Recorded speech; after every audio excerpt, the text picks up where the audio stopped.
know, there's no winner today, but I feel justice for my family. So I'm grateful that the jury took it serious enough to be able to, you know, sentence the appropriate sentence.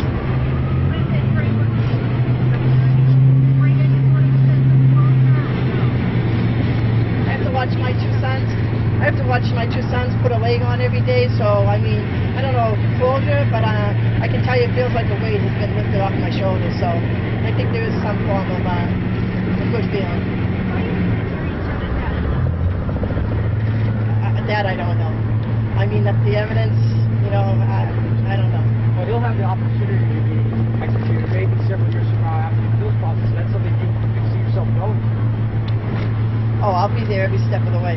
Liz, earlier today you said you didn't think it was going to be that penalty. Are you surprised? Yeah, I am a little surprised, but again, I was hoping that you know, if the evidence was there and they did the right thing, and I'm very grateful. And you know, like I said, I don't think there's any winners, but it was justice. Liz, could you spell your just spell your last name, please? N-O-R-D-E-N. Okay, thank you. I'm Melida Arredondo, M-E-L-I-D-A, last name A-R-R-E-D-O-N-D-O. Some people know me as Carlos Arredondo's wife. I have many conflicted emotions, but today's decision does mean that we will continue receiving emails onto the ongoing process, any changes in terms of appeals, things like that, and that, for me personally, is something that I was hoping to avoid.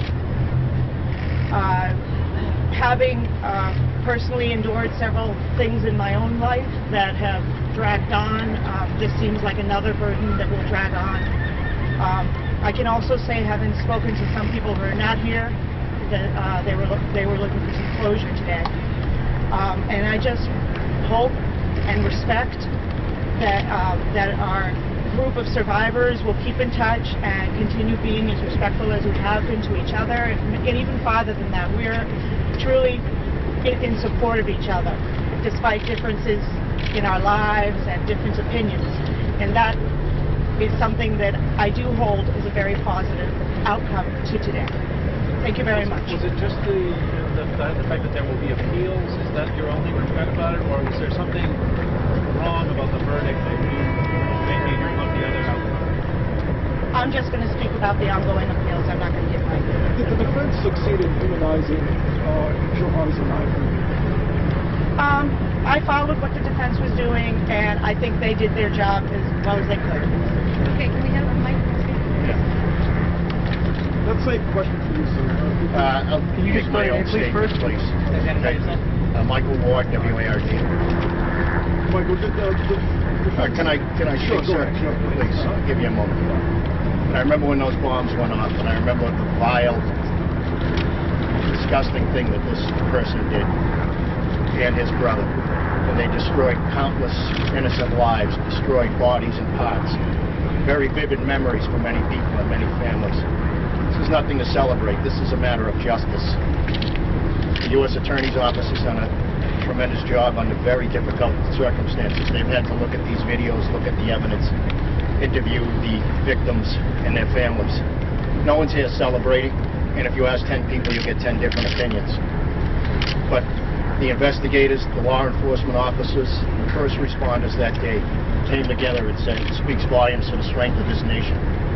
And I'd like to thank everybody for what they've done. We've all had a piece of something, but ultimately justice has prevailed today. His premeditated actions to stand behind children, wait 4.5 minutes with a fully loaded bomb, and then to call his brother and tell him when to explode his bomb moments earlier. His justice now. He wanted to go to hell, and he's going to get there early. Can you tell us what your connection is with the incident? Did you lose? Were you injured, or did you... I was an off-duty firefighter, and I went and treated a lot of the victims there, as did many other people. Can you repeat that this way? I couldn't hear you. I'm sorry. Michael, can you say it one more time? Where did you want to go, and how was he going to get there? In your role? Well, he's going to go to hell. That's where he wanted to go, but he's going to get there quicker than he thought. And what was your role that day, Mike? Sorry. You were an off-duty firefighter? My name is Lori Lauriescher, Lauriescher. I mostly want to thank the state for giving us just a tremendous amount of support. This has been a long, exhausting couple of months. It's been healing. I've met so many wonderful people, and I just am grateful again to have met so many wonderful people. And it does show that through tragedy, people can come together and be warm and supportive. And I, quite frankly, I am going to miss being with my friends here. It's a terrible way to come together, but as I said, I'm grateful that I was able to share these harrowing couple of months with these people. Laurie, were you ever conflicted about the double penalty, and did the defense succeed in any way in humanizing this man whom Michael Ward described as someone who should have helped? I think there's no doubt that I'm sure at one time in his life he was a very lovely, caring young man. What he turned into obviously was, we know what he turned into. He turned into a monster. Why did that happen? We'll never know.